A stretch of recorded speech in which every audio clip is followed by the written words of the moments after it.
Welcome to Factful Fridays. Today we are introducing a handy tool every Maruti Suzuki owner should know about, the Tubeless Tyre Repair Kit. This kit is now included in select Maruti Suzuki models in lieu of a spare wheel.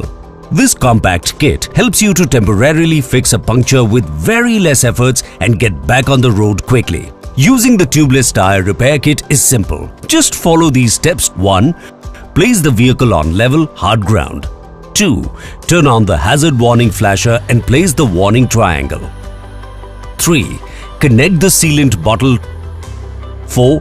Attach the compressor. 5. Power it via the car's accessory socket. 6. Inflate the tubeless tire.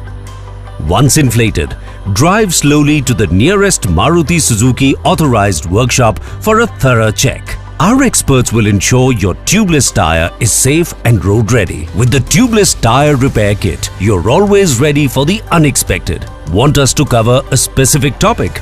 Drop your suggestions in the comments and you might see it in the next episode of Factful Fridays.